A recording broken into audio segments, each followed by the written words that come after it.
திராவிட முன்னேற்றக் கழகத்தின் உடைய வெற்றி குறித்த நமதுரிமை காக்கும் கட்சியின் கருத்து என்ன? நடைபெற்ற பாராளுமன்ற தேர்தலில் திமுகனுடைய வெற்றியை பற்றி என்னுடைய கருத்து கேட்கிறீங்க.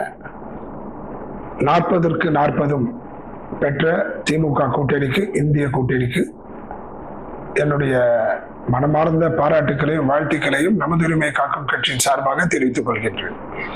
அதே நேரத்தில் உங்களுக்கு 40க்கு 40 தந்து உச்சத்தில் உட்கார வைத்து அழகு பார்க்கும் தமிழக மக்களுடைய நன்மைக்காக மத்திய அரசை எதற்கெடுத்தாலும் கண்களை மூடிக்கொண்டு எதிர்ப்பதை நிறுத்திக் கொள்ள வேண்டும். தவறு செய்தால் மக்கள் விரோத போக்கை கடைபிடித்தால் எதிர்ப்பதும், நன்மை செய்தால் அதை பாராட்டுவதுமாக உங்களுடைய அரசியல் நிலைப்பாடு இருத்தல் வேண்டும். சுயநல அரசியலை இங்கே திணிக்க வேண்டாம். எப்போதும் மத்திய அரசை பகைத்துக் கொண்டு மிகப்பெரிய அளவிலே சலுகைகளையோ, மிகப்பெரிய அளவிலே நிதிகளையோ, மிகப்பெரிய அளவிலே திட்டங்களையோ கொண்டு வருவதற்கு வாய்ப்பில்லை என்பதை 100 ஆண்டு காலம் நோக்கி நடக்கும் திமுக தலைமைக்கு தெரியாததான். தயவு செய்து கடந்த காலத்தில் உதயநிதி ஸ்டாலின் அவர்கள் ஒரு செங்கலை காண்பித்தார். அடுத்த முறை, இந்த முறையும் அதே செங்கலை காண்பித்தார். 2026க்கும் அதே செங்கலை பத்திரமாக வைத்துக் கொண்டிருப்பார் என்பது அனைவருக்கும் தெரியும். ஆனால் அந்த நிலை மாற வேண்டும். மிகப்பெரிய அளவில் உங்களுடைய நிர்வாகத்தை மேம்படுத்த வேண்டும். 1000 பேர் 1000 ரூபாய் கொடுக்கிறேன் மகளிருக்கு சொன்னீங்க. ஆனா தேர்தலுக்கு பிறகு பாதிக்கப்பட்ட தேவைப்படுகின்ற பெண்களுக்கு அந்த 1000 ரூபாய் நிதியை கொடுத்தீங்க. மிக மிக பாராட்டுதலுக்குரிய ஒரு செயல்பாடு. ஏனென்று சொன்னால், இலவசம் என்பது ஒரு நாட்டினுடைய வளர்ச்சியை, எதிர்காலத்தை மிகப்பெரிய அளவில் சீரழித்துவிடும். அதே சமயத்தில் தேவைப்படுகின்ற ஏழை எளிய மக்களுக்கு இலவசம் மட்டும்தான் அவர்களுடைய வாழ்வாதாரத்தை உயர்த்தக்கூடிய வாய்ப்பு. இரண்டையும் இரு சமமா பார்க்கணும். இலவசம் கூடாது, அது நாட்டினுடைய கெடுதல், நாட்டு வளர்ச்சிக்கு கெடுதல். அதே சமயத்தில் ஏழை எளிய மக்களுக்கு இலவசம் மட்டுமே அவர்களுடைய வாழ்க்கை தரத்தை உயர்த்தும். அதை புரிந்து கொண்டு ஒரு 4 நாள் 5 நாளைக்கு முன்னாடி ஒரு பத்திரிகையில பார்த்தேன். ஏதோ ஒரு பேருந்துல சக்கரம் கயண்டு உருண்டோடி வெளியில போகுது. அப்பதான் சொல்றாங்க, பல பேருந்துகள் இந்த நிலைமையில தான் இருக்கு அப்படின்னு சொல்றது வருந்தக்கூடியது. இப்ப நீங்க இலவசமா கொடுத்திருக்கீங்க மகளிர்களுக்கு. இலவசமா மகளிர்களுக்கு கொடுக்க வேண்டிய அவசியம் இல்லை. எப்படி இந்த 1000 ரூபாய் நிதியை தரம் பார்த்து கொடுத்தீர்களோ, அதே போல ஏழை எளிய பெண்களுக்கு ஒரு அடையாள அட்டை கொடுங்க. பள்ளி மாணவர்களுக்கு, இளைஞர்களுக்கு நீங்க பாஸ் கொடுத்திருக்கீங்க. அது ஆனா மற்ற இளைஞர்களுக்கும் அனைத்து இளைஞர்களுக்கும் இலவசம் தரல. அதே போல தேவைப்படுகின்ற ஏழை எளிய மகளிர்களுக்கு அந்த அடையாள அட்டை கொடுத்தீங்கன்னா அவங்க பயணிக்கட்டும். மற்றவங்க வசதி கொண்ட 50,000, 1,00,000, 30,000, 40,000 சம்பளம் வாங்குற ஐடி ஃபீல்டில் இருக்க மகளிர்கள் கூட, அக்கௌண்ட்ஸ் டிபார்ட்மெண்ட் இருக்க மகளிர்கள் கூட இலவசமா போறாங்க. அவர்களே காசு தரணும்னு நினைச்சா கூட அவங்களால தர முடியாது. ஏன்னா அவர்களுக்கு இலவசம். அதனால தயவு செய்து போக்குவரத்து துறை மிகப்பெரிய அளவுல பொருளாதார சீர்கேடு அமைஞ்சிருக்கு.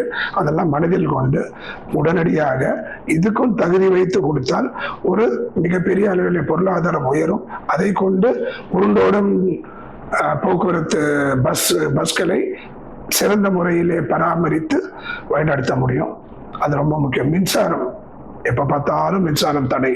ஒரு நாளைக்கு எத்தனை தடவை மின்சாரம் தடைப்படுறதே கிடையாது. எங்க பார்த்தாலும் போராட்டமா இருக்கு. மின்சாரம், அறிவிக்கப்படாத மின்சார தடை. டிவியை பார்த்தா கொலை கொள்ளை, கொலை கொலை கொலை கொலை, சட்டம் ஒழுங்கு மிகப்பெரிய சீர்கேடு.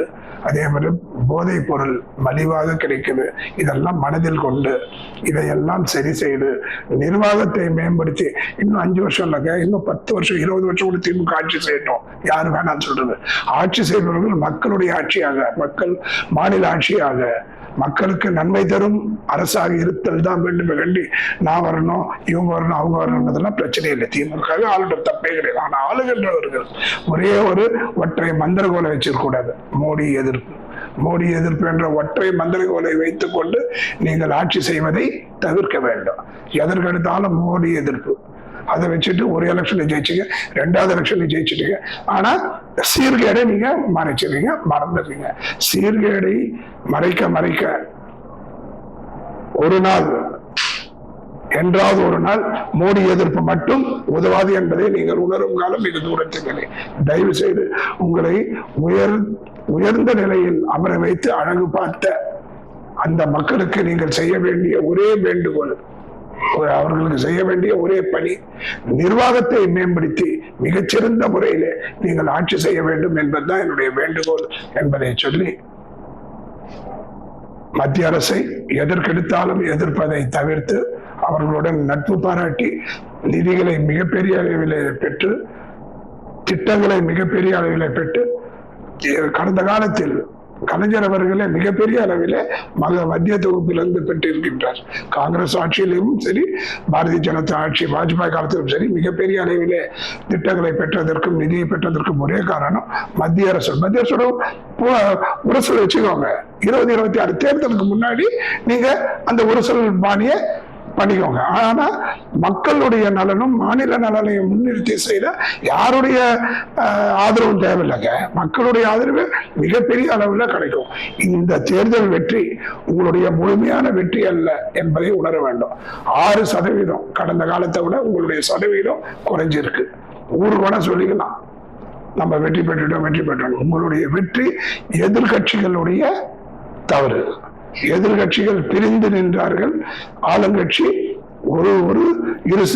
ஒன்று சேர இருந்தீர்கள். அதுதான் உங்களுடைய வெற்றியினுடைய ரகசியமாக இருந்ததே தவிர உங்களுடைய உண்மையான வெற்றியாக இதை மனதில் கொள்ள வேண்டாம். நிர்வாகம் மட்டுமே உங்களுடைய வெற்றியை தீர்மானிக்கும்.